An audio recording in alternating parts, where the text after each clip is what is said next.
Before being rejected, reincarnation was part of the teaching of spiritual masters, who wanted to erase it from history. They burned the books, they silenced the teachers, they rewrote the sacred texts.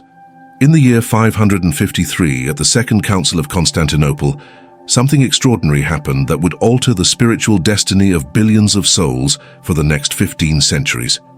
The doctrine of the pre-existence of souls and their return through multiple lifetimes, once whispered in the sacred chambers of early Christian mystics, was declared anathema, heresy.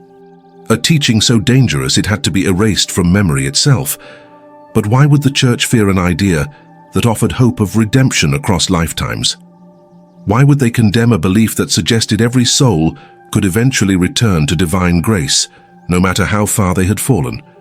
The answer lies buried beneath centuries of theological politics, imperial ambitions, and a deliberate campaign to control the very architecture of human consciousness. What if I told you that Jesus himself spoke of rebirth, that his closest disciples understood the eternal journey of the soul, and that the earliest Christians saw death as merely a doorway, never a final judgment? The fragments remain, scattered like breadcrumbs through forbidden gospels, suppressed texts and the testimonies of saints who dared to remember. Origen of Alexandria, perhaps the greatest theologian of the early church, taught openly about the soul's journey through multiple incarnations. Clement of Alexandria spoke of the divine spark ascending through realms of experience. The Gnostic Christians preserved maps of the soul's voyage through death and rebirth, encoded in symbols that the Orthodox Church would later demonize as satanic. This is the story of how an eternal truth became a forbidden doctrine, how the infinite mercy of endless chances was replaced with the terror of eternal damnation, how a teaching that empowered souls to take responsibility for their own salvation was exchanged for a system that made them dependent on institutional intercession. Tonight we excavate what was buried, decode what was hidden, and remember what they wanted us to forget. In the beginning, there was no dogma, only revelation. The early Christian communities, scattered across Jerusalem, Alexandria, Antioch, and beyond, were laboratories of spiritual exploration. These were not uniform churches, but diverse mystery schools, each preserving different aspects of Christ's teachings. In the dusty libraries of Alexandria, Christian scholars studied alongside Platonists and Hermeticists. In the desert caves of Egypt, mystics pursued direct gnosis through meditation and ascetic practice. In the underground churches of Rome, initiates whispered about the mysteries of death and resurrection. The doctrine of reincarnation was woven into this rich spiritual fabric from the very beginning. It came from multiple sources, each adding threads to the emerging Christian worldview. From Judaism came the concept of Gilgul, the rolling of souls, preserved in the Kabbalistic traditions. The Pharisees, the very group from which Paul emerged, believed in resurrection that went beyond a single return. From the Greek mysteries came metempsychosis, the transmigration of souls, taught by Pythagoras, Plato, and the Orphic schools. From the East, through the trade routes that connected Palestine to India, came the profound understanding of karma and samsara, the wheel of birth and death. But the most compelling evidence comes from the words attributed to Christ himself. When Jesus asked his disciples, "Who do people say that I am?" they replied, "Some say John the Baptist, others say Elijah, and still others Jeremiah or one of the prophets." This was not metaphorical speculation. These were literal expectations of reincarnation. The Jewish people were waiting for Elijah to return. And when Jesus declared that John the Baptist was Elijah who was to come, he was making a statement about the continuity of souls across lifetimes. Consider the profound exchange about the man born blind. The disciples asked, "Rabbi, who sinned, this man or his parents, that he was born blind?" Think about this question carefully. How could a man sin before he was born unless the disciples understood that souls existed before birth? Jesus did not rebuke them for this assumption. Instead, he offered a teaching about the works of God being displayed, suggesting purposes that transcend a single lifetime.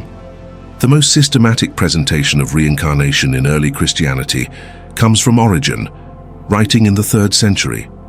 Born in Alexandria, that great crucible of ancient wisdom, Origen was a towering intellect who read scripture in Hebrew, Greek, and Latin. He studied with Ammonius Saccas, the same teacher who instructed Plotinus, founder of Neoplatonism. In his masterwork De Principiis, Origen laid out a cosmic vision of souls descending from unity with God, incarnating in physical bodies to learn and grow, and eventually ascending back to divine union through multiple lifetimes.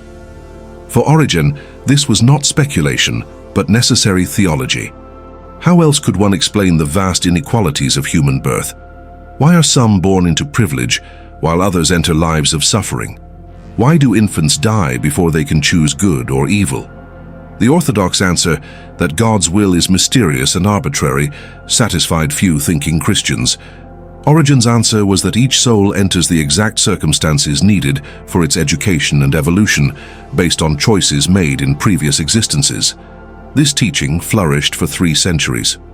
Clement of Alexandria wrote about the soul's journey through multiple worlds. The Gnostic teacher Basilides taught that suffering in this life was purification for sins in previous incarnations. The Manichaeans, who considered themselves true Christians, built elaborate cosmologies around the soul's journey through darkness back to light. Even St. Augustine, before his conversion to Orthodox Christianity, spent 9 years with the Manichaeans, absorbing teachings about the soul's transmigration. But by the 4th century, Christianity faced a crucial transformation.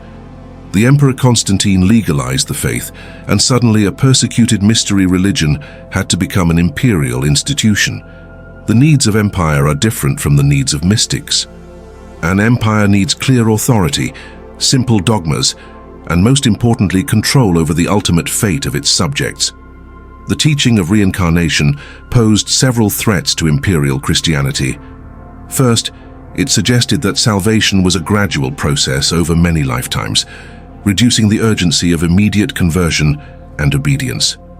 Second, it implied that individuals could work out their own salvation through experience and wisdom, diminishing the need for priestly intercession. Third, it offered hope beyond the Church's control, suggesting that even the worst sinner could eventually find redemption through the long journey of souls. The campaign against reincarnation began subtly. Origen's writings were selectively edited. Passages about pre-existence were quietly removed from copies of scripture. Alternative gospels that spoke too clearly about the soul's journey were excluded from the emerging canon. But the decisive blow came in 553, when the Emperor Justinian convened the Second Council of Constantinople. Justinian had political reasons for attacking Origen's teachings. The empire was fracturing along theological lines, and he needed religious unity to maintain political control. More personally, his wife Theodora, a former courtesan who had risen to become empress, allegedly feared that the doctrine of reincarnation would mean she would have to return to a lower station in future lives as karmic justice for her past. Whether this story is true or legend, it captures something essential about the motivations behind the ban. Those in power feared a doctrine that suggested power itself was temporary, that the mighty could fall and the lowly could rise across the great wheel of existence. The council declared, "If anyone asserts the fabulous pre-existence of souls and shall assert the monstrous restoration which follows from it, let him be anathema." With those words, 15 centuries of spiritual understanding were declared heretical. The eternal journey of souls became a forbidden doctrine, replaced by a single life, a single death, a single judgment, and an eternal fate. But truth has a way of surviving even the most thorough suppression. The Cathars of southern France preserved the teaching until they were exterminated in the Albigensian Crusade. The Knights Templar encoded it in their secret ceremonies until they were burned at the stake.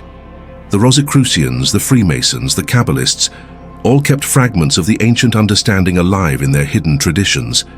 Even within Orthodox Christianity, the doctrine never fully disappeared. It transformed, disguised itself, went underground. The Catholic teaching of purgatory, a place where souls are purified before entering heaven, carries echoes of the older understanding that souls must be cleansed through experience. The Orthodox concept of theosis, the gradual deification of the human being, suggests a process that might require more than one lifetime to complete. The Protestant emphasis on being born again, unconsciously, preserves the memory of the soul's need for multiple births. Modern Christianity stands at a crossroads. Archaeological discoveries like the Nag Hammadi library have returned suppressed texts to light. The Gospel of Thomas speaks of the soul that existed before Abraham. The Gospel of Philip describes the resurrection as a spiritual process that happens before death. The secret book of John maps the soul's descent and ascent through multiple realms. These are not heretical inventions, but alternative memories of what early Christians actually believed. The implications are staggering. If reincarnation was indeed part of original Christianity, then the entire architecture of Western civilization has been built on an incomplete foundation. The fear of death that has driven so much of our culture's anxiety might be unnecessary.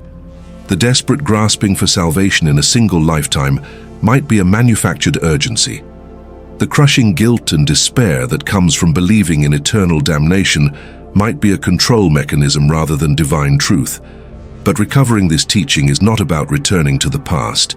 It is about reclaiming a more complete understanding of the soul's journey. Whether you call it reincarnation, rebirth, or the evolution of consciousness, the essential truth remains.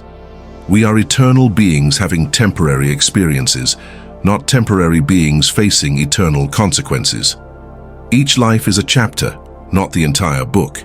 Each death is a transition, not a termination. Each birth is a new opportunity, not a random accident. Now we reach the practical heart of this forbidden knowledge. How do we work with the understanding of the soul's eternal journey in our present life? The ancient Christians who held this teaching did not use it as an excuse for spiritual laziness, thinking they had infinite time to perfect themselves.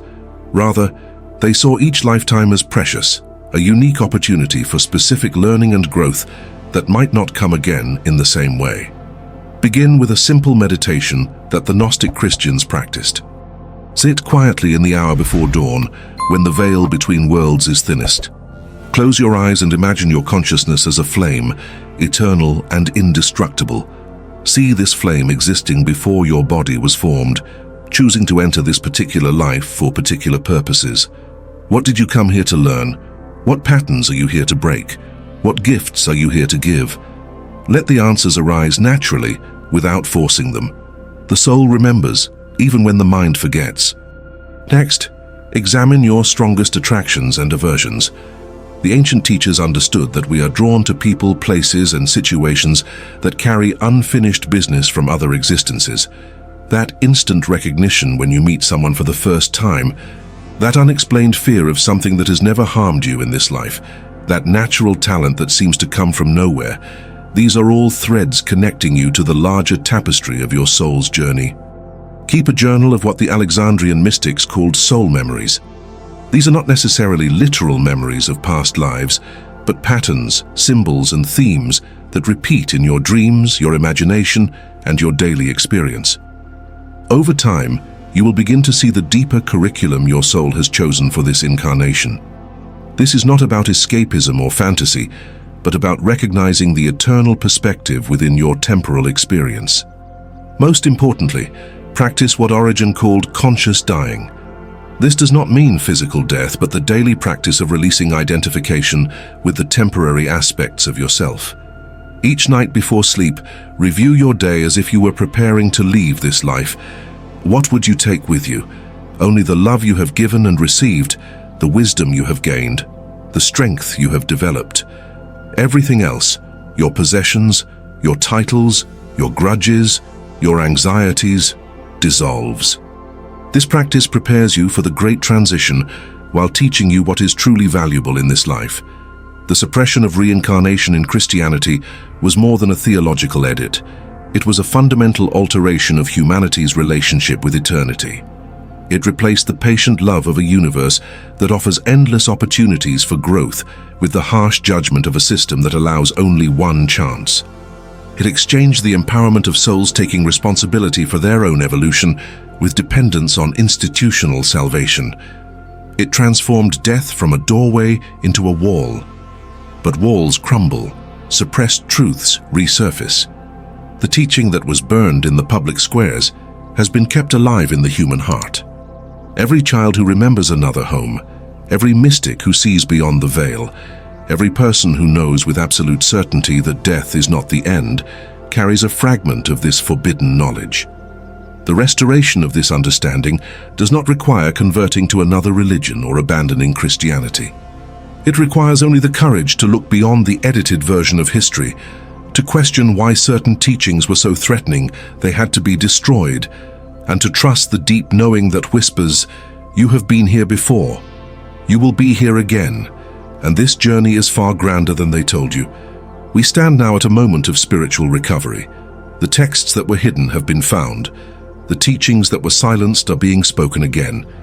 The fear that was used to control is losing its power as more souls remember their eternal nature. This is not heresy. This is remembrance. This is not rebellion against the divine. This is reunion with it. The question now is not whether reincarnation was part of early Christianity. The evidence for those willing to examine it is overwhelming. The question is what we do with this recovered knowledge. Do we continue to live as if we have only one desperate chance at salvation? Or do we embrace the longer view, the deeper patience, the greater mercy of a universe that never gives up on any soul? The masters who preserved this teaching in secret are gone, but their message remains. You are older than you know. You are freer than you believe. You are more powerful than you have been told. Death is not your enemy. Time is not your prison. And the journey home to the divine is not a race, but a pilgrimage that each soul completes in its own perfect timing. If this revelation resonates in the depths of your being, if something ancient within you remembers what the mind has forgotten, then perhaps it is time to reclaim your eternal heritage. Not because a church or teacher tells you to, but because your own soul recognizes the truth it has always known. You are not a body that has a soul. You are a soul that temporarily has a body. And that changes everything. This forbidden knowledge is now yours. What you do with it will ripple through lifetimes you cannot yet imagine. The choice, as always, is yours. The journey continues. And the ancient Christians who died rather than surrender this truth are watching, waiting, and whispering through the centuries. Remember who you are. Remember why you came. Remember the way home.